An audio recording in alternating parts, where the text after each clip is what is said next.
A special welcome to Richard, who is zooming in all the way from Seattle. It's about 1 o'clock in the morning now. When I first asked him, it was 1:45. Thank you, Richard, for coming to join us like this. Thank you very much. Over to you, Caroline. Yes, thank you, Rich, for being prepared to join us at this most awkward hour. Richard is an amateur pianist and composer and an avid supporter of live music. He thoroughly enjoys the study of music, and that after a long career as a software developer.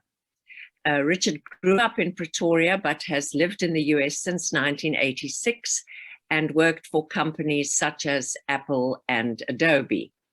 And besides music, he enjoys hiking in his area, and that is the beautiful Pacific Northwest, and also visits back to his family here in South Africa.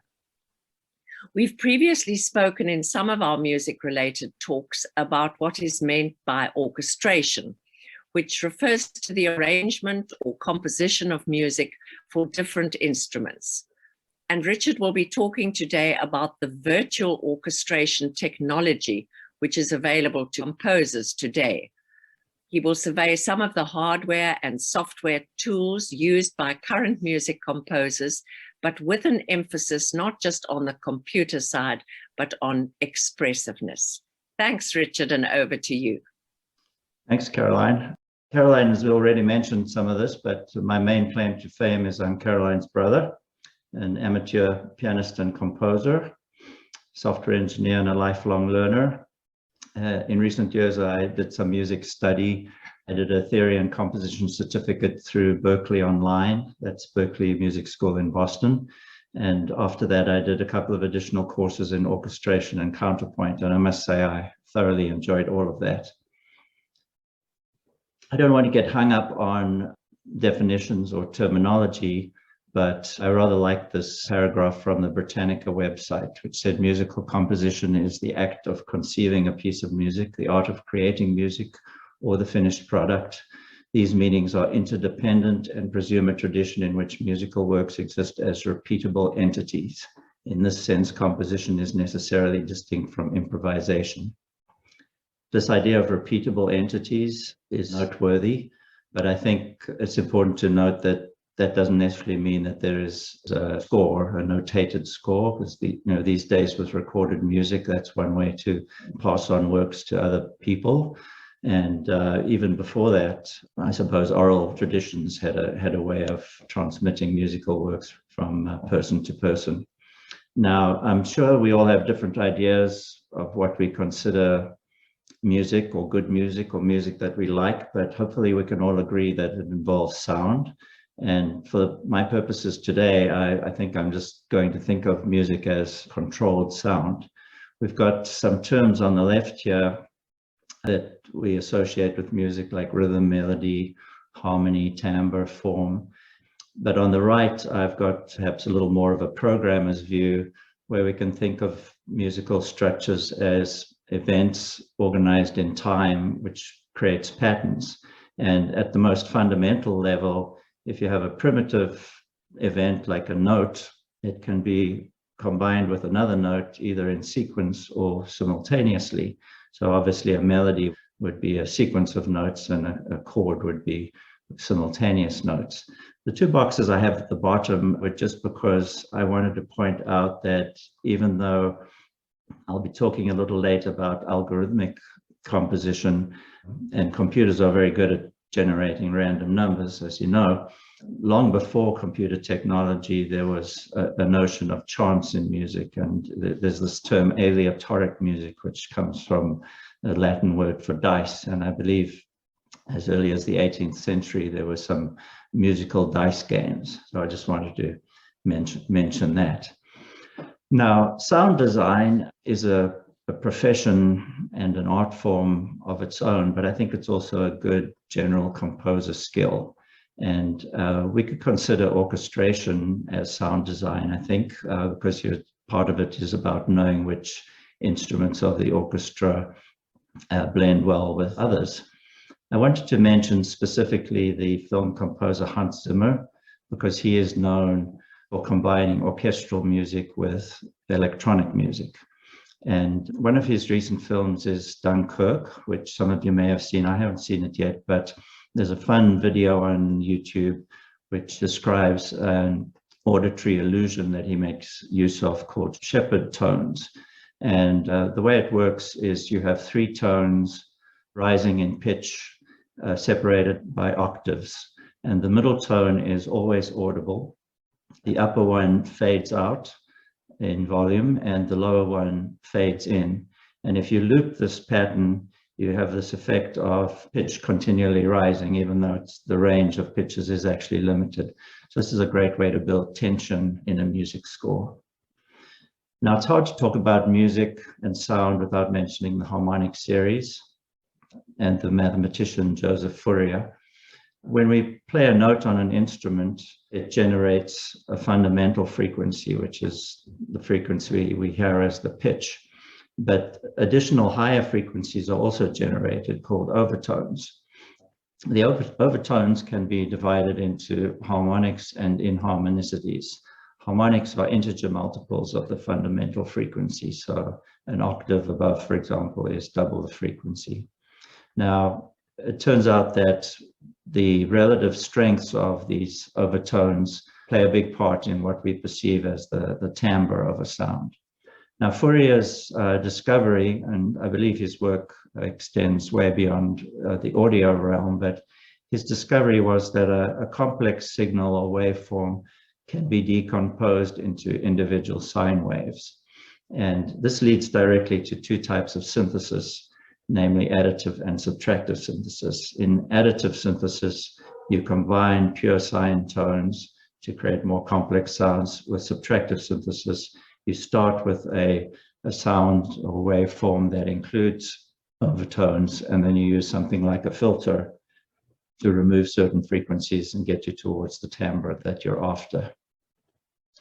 Now, analog synthesizers kind of came into their own in the 60s. I believe 1964 was the first Moog synthesizer, and I definitely remember us having a copy of Wendy Carlos's Switched on Bach album in the house in Pretoria.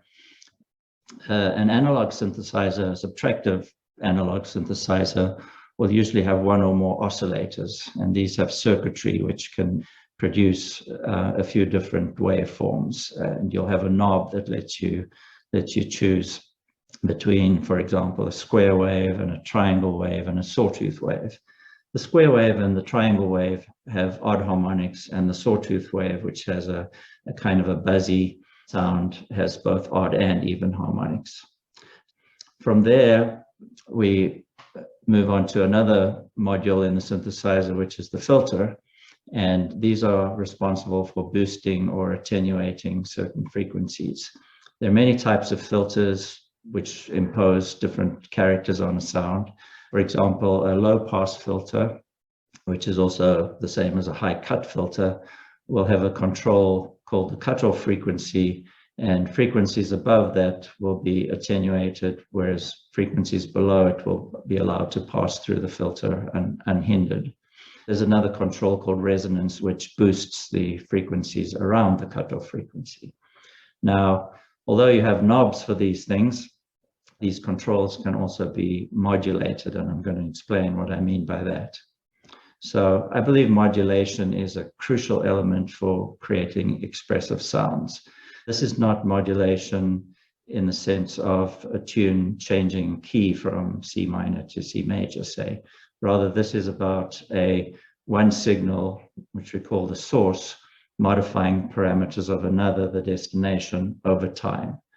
Classic example is vibrato. If you have an oscillator and it's producing a sound of a certain pitch, you can have a second oscillator, an LFO or low frequency oscillator, which modifies that pitch attribute of the destination oscillator. And so the result is you get a fluctuation in pitch, which if we were talking about a violin or something, we would know as vibrato. Similarly, if you modulate amplitude or loudness, you'll get a fluctuation in loudness. and that we would know as tremolo.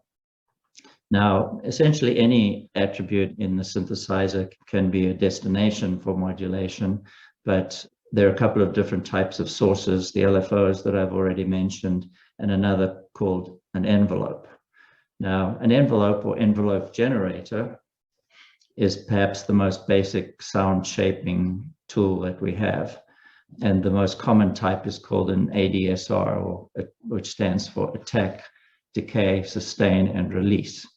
And the attack time is the time taken for the sound to reach its peak volume after you've triggered it, perhaps with a key press.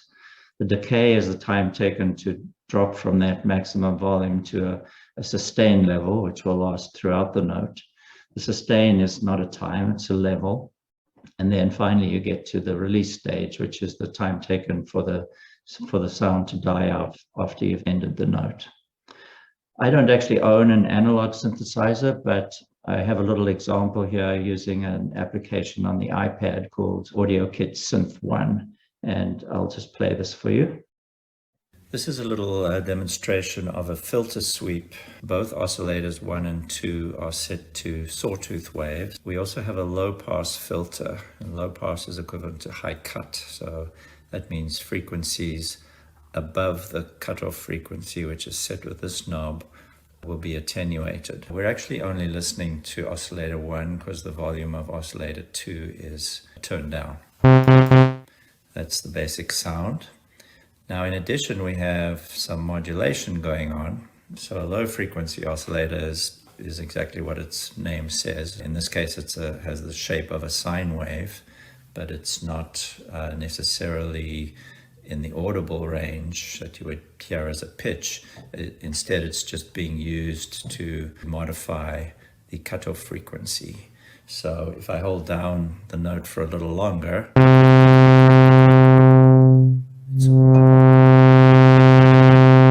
it's almost disappearing. So actually I'm going to reduce the amount of the LFO.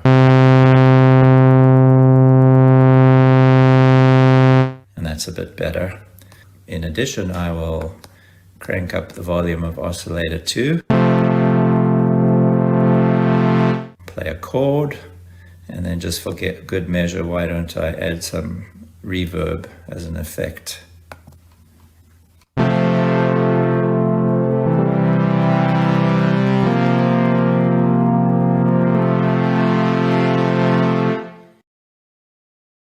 So you see, you start to get something that's quite usable just with a couple of oscillators, a filter, and a sweep of using a modulation of the cutoff frequency of the filter.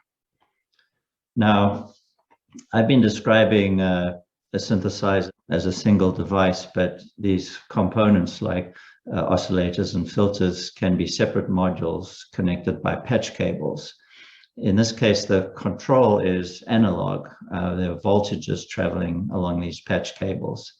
Now, interestingly enough, modular synthesis is enjoying quite a resurgence right now. There's something called Eurorack, which I'll show in a moment. But these days, the modules themselves might be digital or analog, but the control voltages on the patch cables is still present. These photos I actually took myself at a wonderful little shop we have here in Seattle called Patchworks. Eurorack is a physical format. So you get a case like you see here in the upper right, and it includes a power supply, and then you populate it with all the modules of your choice. And if you're not careful, you can end up with something like in the picture on the left. This can obviously get quite expensive, but there's also a strong do-it-yourself culture and kits that one can buy and build, as evidenced by the sign on the wall there advertising an upcoming soldering night. So if we have any retired engineers in the audience who are looking for a hobby, you can look into Eurorack. Now let's move on to the digital era. And those of us who use personal computers know how versatile that can be. And that's certainly the case when it comes to music and composition. I'll be talking a bit about software. There are also hardware synthesizers and recording devices.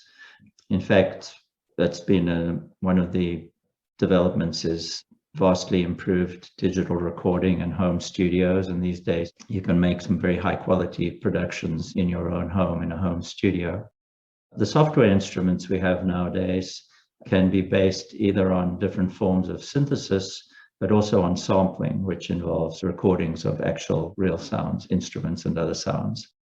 On the control side, we have MIDI, which I'm going to talk about some more, and then additional forms of software related to composition and music are software for musical engraving or notation, and also algorithmic composition. So let's start with MIDI. It stands for the Musical Instrument Digital Interface, and it enables electronic instruments and controllers to communicate with each other, and incidentally also with computers, which can capture and play back MIDI. Here the control is digital, unlike the CV, the control voltages that I was talking about earlier. It's really quite a wonderful example of a bunch of manufacturers realizing that if they agreed on a standard for their products to communicate with each other, they could all benefit. And it's been with us for quite a while now. The 1.0 version of MIDI, the specification was in 1985. Interestingly, they just came out with a 2.0 version last year, but it's not yet widely used. Now, the main thing I would like you to remember is that MIDI messages are not audio, they're instructions. So you might have a keyboard which has no ability to make any sound on its own, but it has a MIDI cable running out the back. And if you play a note, a message gets sent along that cable saying, note number 60 on now. And then when you release the key, note number 60 off now. From an expressiveness point of view, these MIDI note messages also contain a velocity, which represents how hard you strike the key on the keyboard. But even more important are so-called CC or continuous controller messages. These might be sent when moving a slider or knob on a controller. You might use such a slider for something like volume or panning from left to right in the stereo field. These continuous controller message values are in the range from 0 to 127, and that's not great resolution. And I think this might be one of the things that's being addressed in the MIDI 2.0 spec. The next piece of the puzzle is the DAW, or Digital Audio Workstation. So this is a software application which can record, edit, process, and play back both audio, such as you might capture from a microphone, and MIDI. Examples are Cubase, GarageBand, Logic Pro, and Reaper. GarageBand comes with every Macintosh. Reaper is quite a popular program which is available on Windows, Mac, and I believe even Linux. I use Logic Pro, which is sort of GarageBand's older sibling. Now, there's yet another piece of the puzzle, which is so-called plugins. These DAWs can be extended using plugins, which are other pieces of software possibly made by many different manufacturers that conform to a standard called VST, for Virtual Studio Technology. And these plugins can be for software instruments and also for effects like reverb. I have another little example for you here. I made a U3A chant. I have two tracks here. The blue one is an audio track with vocals, and the green one is a MIDI track. In this case, the MIDI track was created simply by dragging a loop of some African drums into the tracks view. I also have a delay effect on the audio track. So it sounds like this. U, 3, hey. So that's my little masterpiece for you today. The MIDI track is opened up into an editor. This is called a piano roll view because it resembles the piano rolls that were used to control player pianos back in the day, except tilted on its sides. So each row represents a different pitch, except in this case, the instrument is a drum kit. So the different rows represent different drums within the drum kit. The lengths of the notes, these rectangles, represent the duration of the notes. And in this case, the color corresponds to the velocity the MIDI note velocity. Each track has a associated, it's called a channel strip, which is where you can choose what instrument it's assigned to if it's a MIDI track, and also what effects might be added. So hopefully that gives you a little bit of a flavor of what a DAW looks like. So what kinds of software instruments do we have now that we're in the digital era? Well, there are those that are based on samples, which are digital recordings of actual instruments or sounds. And there are those that are based on synthesis. Many different types of synthesis these days, one of which is virtual analog. And what that means is they're emulating in software the circuitry of the analog synthesizers we were talking about before. So actually that iPad application that I showed you would be an example of a virtual analog synthesizer. There are other forms of synthesis like FM, wavetable, and granular, and an interesting one I'll show you in a bit called physical modeling. On the control side, I've already introduced MIDI, and it can of course be used live. If you have, perhaps you have a keyboard you're playing and you want to control a synthesizer on the other side of the room. But we can also capture MIDI tracks in the DAW, as I've showed you. One thing I wanted to point out is that since 1985, USB has become a ubiquitous interface on computers, and nowadays you can do MIDI over USB. So if any of you are interested in dabbling in this kind of technology, you can get a pretty cheap little keyboard with mini keys and would have just one single cable, and you plug that into your USB port and it draws power from the USB port and also sends MIDI over the USB cable. There have been some extensions to MIDI, for example, for tuning, for different non-Western tunings, and time code for synchronization. And there's also something called MPE, or MIDI polyphonic expression, which lets you, for example, play a chord and then bend just the pitch of just one note within the chord. But the instrument I want to show you on the next slide, it's about to reach the market, and it has so many gestures possible and nuanced forms of expression that they had to come up with their own non-standard MPE plus. So take a look at this. This is called the Osmos by Expressive E.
Can't wait to get my hands on one of those. Caroline mentioned virtual orchestration. This involves creating the sound of real orchestral instruments, either for mock-ups or for the final product. So often in Hollywood, a film composer will create a mock-up. They'll eventually hire an orchestra, bring it into the studio and record the actual score. But if it's a low budget production, movie production, for example, sometimes an entire score may be created with a virtual orchestration. Several people have told me that it helps enormously with the realism if you can just replace one of your tracks with an actual live human player that can help to add to the realism. All of this is made possible by having MIDI and then sample-based instruments. There's a company called Spitfire Audio, which has a lot of orchestral products. I own one of them called the BBC Symphony Orchestra.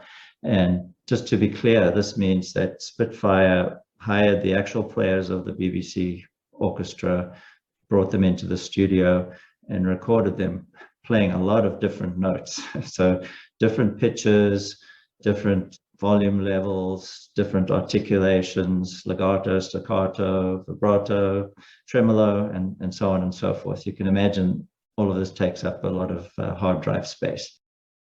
On the expressiveness side, the instrument that all of this is bundled up into, the software instrument, can do things like respond to MIDI note velocity and have that trigger different playback of different samples, and can also respond to these continuous controller messages to doing things like bringing in vibrato.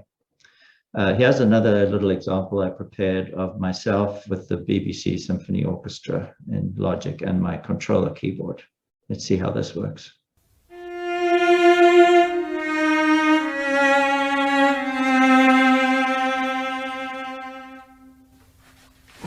We can choose a preset at the top here, and these correspond to the instruments of the orchestra. When we've chosen the instrument we want to use for a particular track in our digital audio workstation, we can load that instrument. In this case, I'll choose the cello leader. In the lower half of the interface, we have the articulations or techniques. For this cello, we have 2 pages of them. Things like Bartok pizzicato and tremolo. In the up part of the interface, we have 3 controls. 2 of them are fixed to expression and dynamics, and the third is configurable. Expression is basically just a volume control, but dynamics affects the timbre of the sound, because in a real acoustic instrument, if you play louder, the timbre also changes. In this case, I've got the third control configured to control vibrato. These controls are mapped using MIDI to sliders on my controller keyboard. So you can see if I move a slider, it affects the corresponding control. Now, if you're a real expert, you can do something like this.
So that's an example of a sample-based software instrument.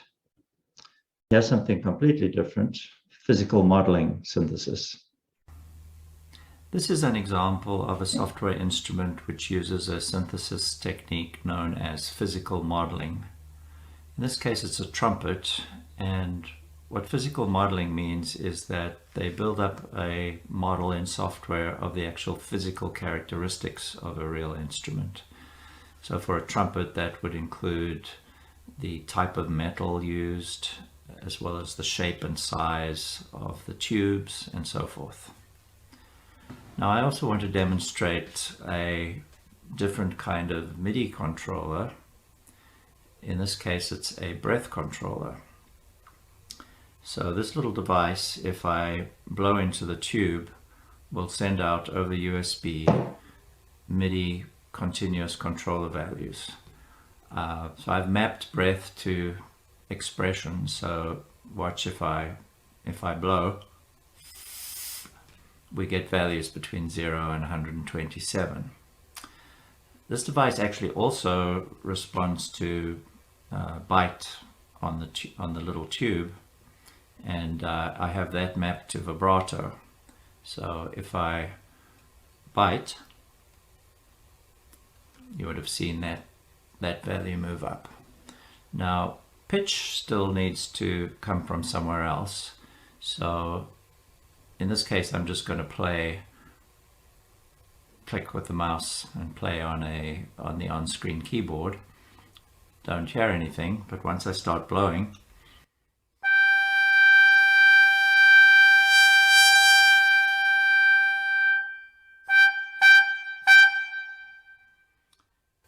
similarly, if I bite at the same time, I can bring in some vibrato.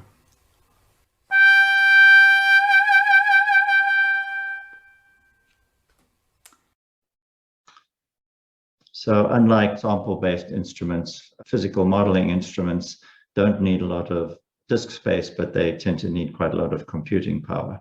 So it's a kind of an interesting comparison. Let's move on to algorithmic composition. So here we're already talking about using computers as a compositional tool, basically writing programs which generate musical patterns or sound patterns. There are so many different systems, but I want to highlight two things here. One is a fun app called Fugue Machine, and the other is a concept known as live coding. Now, live coding involves people writing programs to generate music, but they do it up on stage and live, and they also project on a screen the text editor in which they're writing the programs. Apparently, this is an important part of the ethos, is that the audience be able to attempt to follow along with what the composer/performer is doing.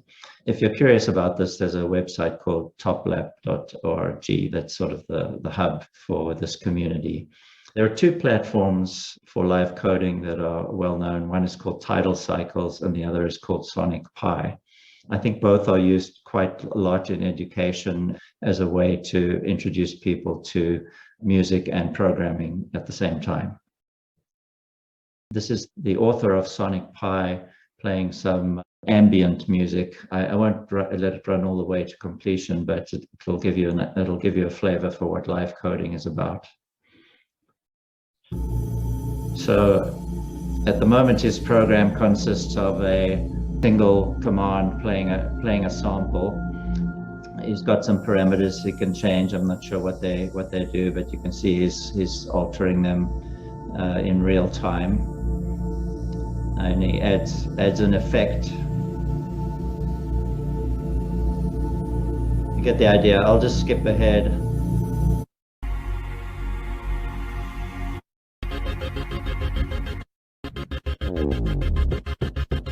So you can see the program got a little longer as time went on. So is there composition involved here? Is it improvisation, performance? Maybe all of the above. I would argue that if his preparation for this performance could be considered a compositional process, especially if he was writing some code over and above the functions that are built into Sonic Pi itself. Anyway, it's quite an interesting thing to me. Fugue Machine is a lot of fun. This is an iPad application, and from the website, they say it's a tool inspired by composition techniques used in Baroque music and serialism. For example, Bach's canons and fugues and Schoenberg's 12-tone technique. The idea was to design a tool to manipulate a melody's speed, direction, and pitch, as well as play multiple variations of the melody simultaneously. Here's a quick demonstration. This is an application for the iPad called Fugue Machine. It's really quite ingenious. The interface they came up with resembles the piano roll editor in a sequencer, but instead of having one playhead which moves from left to right as time marches forward, there are 4 playheads, and they each have attributes such as speed and pitch and starting point and direction. So this is one of the example pieces that comes with the application, and it's called Minimal. It just has 4 notes, which you see here, and it sounds like this.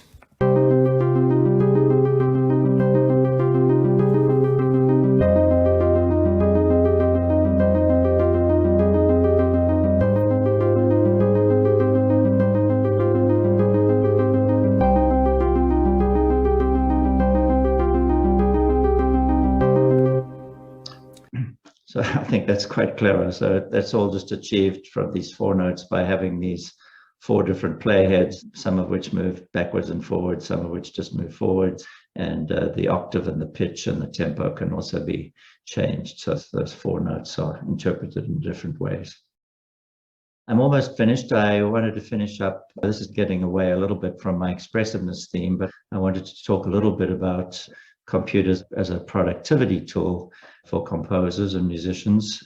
It's true that there are composers who still use pen and paper and are very successful, but if your job is to produce scores for all of the players in an orchestra, you'll appreciate the productivity of having a piece of software that does notation. The 3 best known professional notation packages are Finale, Sibelius, and Dorico. Finale and Sibelius have been around a long time. Dorico is a newer program, and it's the one that I use. It was developed by the team that did the original version of Sibelius.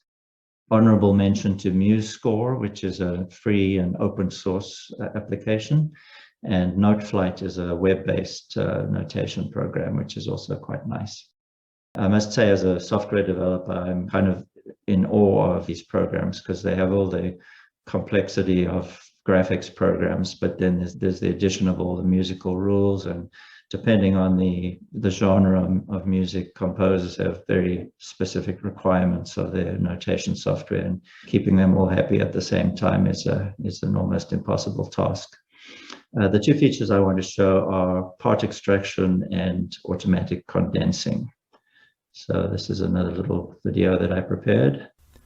One of the challenges with orchestral music in particular is that you need to produce individual scores for each player, but you also need to produce a conductor score, which contains a huge amount of musical information on a particularly large paper size. So the first problem is addressed in notation software using a feature called part extraction, and that's fairly well supported. You can typically view your overall entire score, and then you can also view individual parts for individual instruments or players, and also export those as PDFs and so on and so forth. Dorico has a rather powerful feature called automatic condensing, which helps in the production of the conductor's score. Because obviously, as the composer, I would rather work on a single document and not have to do a lot of cutting and pasting between documents to produce all these various scores. So the way automatic condensing works is you simply turn it on in the edit menu, it's condensing, and then there are some rules that you can control in various ways, and if you don't quite get the result you want, you can override the rules and do it largely manually. But in this case, this is from my one and only orchestral score, and I've got this French horn section, 4 French horns playing chords. Sounds like this.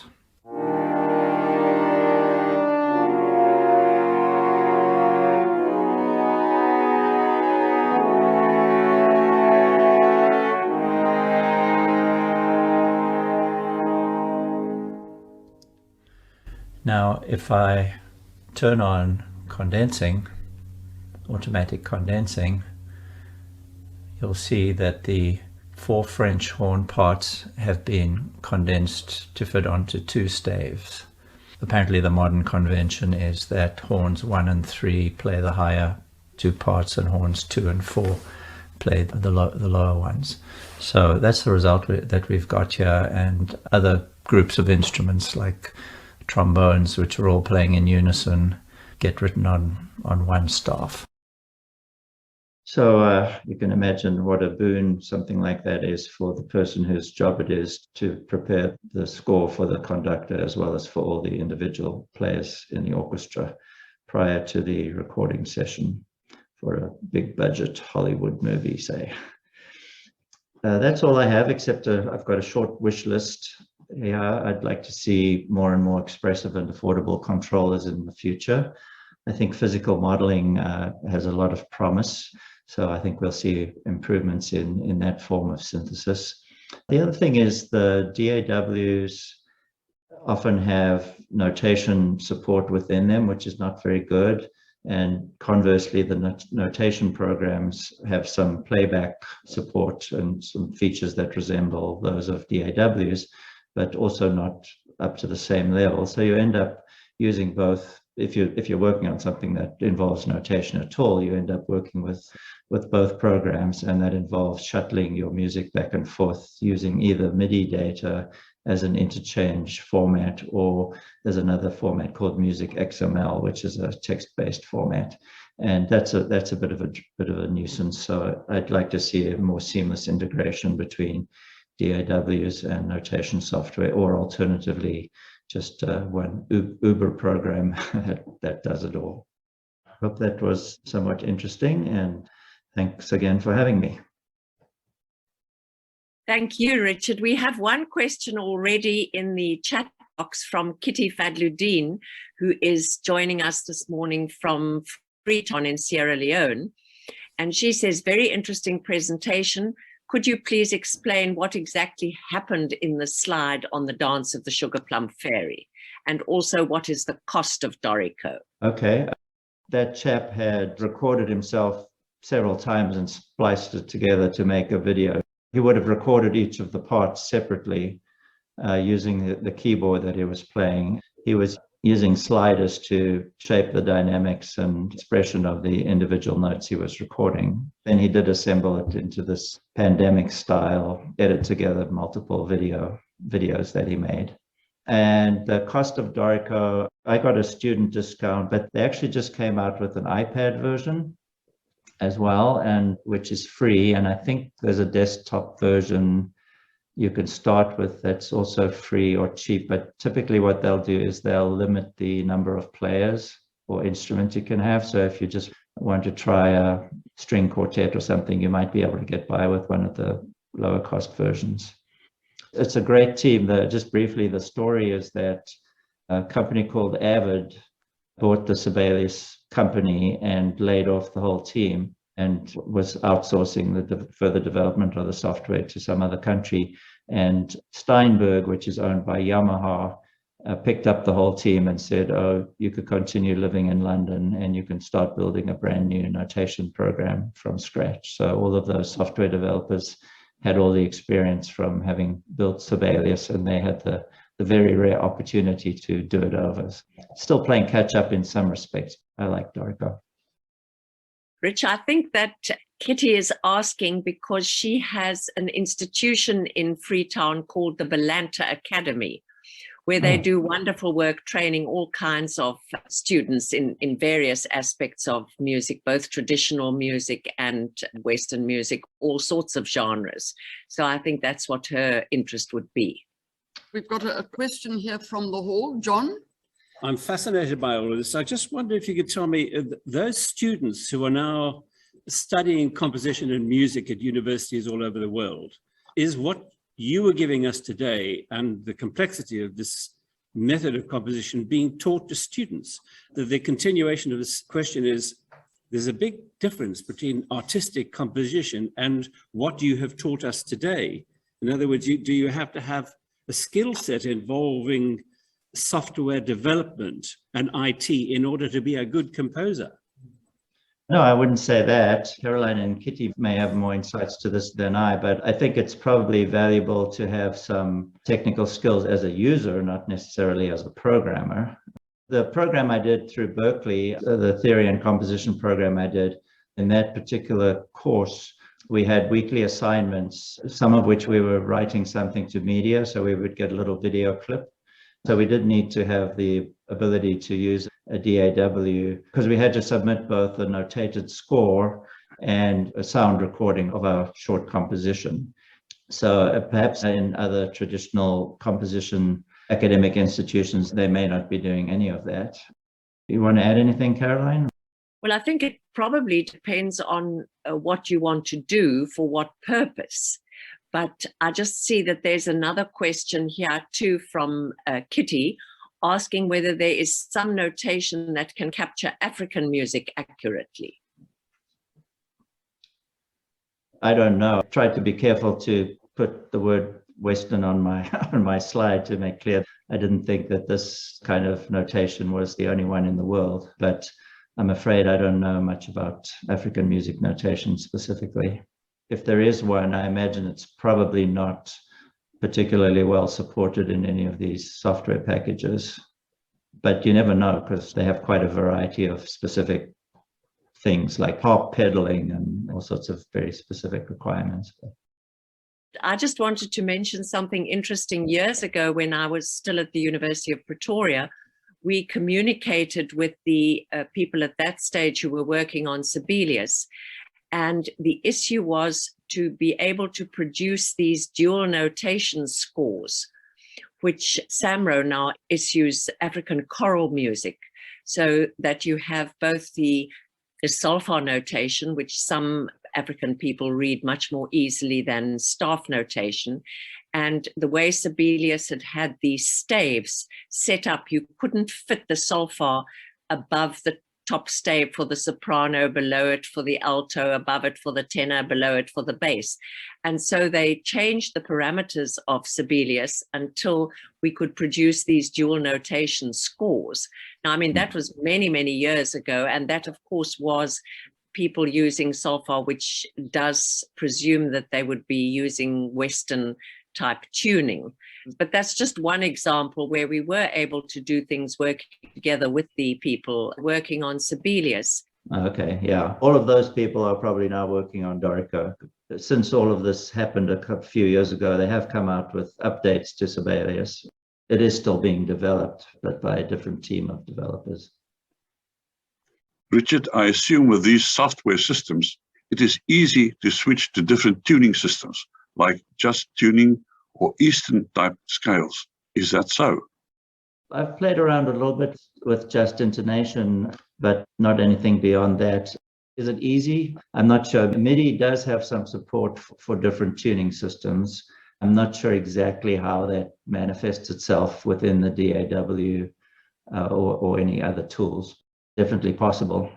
But I don't think there's any question that a lot of this software has a bias towards equal temperament and Western music generally. As you know, Richard, with all this computing power and flexibility, you can produce some amazing sounds, and you can combine various harmonies and disharmonies and create very original compositions. Now, I've listened to some modern compositions, and I'm told it's very clever, and it is very clever. But I must say, some of it is really just noise. And I'm afraid some of the old traditional classical and other music still takes a lot of beating. Yeah, I understand. I mentioned this patchwork store here in Seattle. They often sponsor modular synthesis performances. You get a real variety because you get some people that I actually find enjoyable and interesting to listen to, and others that are unashamedly just playing what I would think of as noise. So it takes all types. It's been absolutely fascinating. It really has been so interesting and fascinating. Thank you very much. Well, thank you. I wasn't sure about the interests of the audience. I did expand my scope a little bit beyond virtual orchestration. And then I ended up having to edit my little video examples down to be shorter because I had too much material, but it was fun. I enjoyed it. Thanks. Bye. Bye.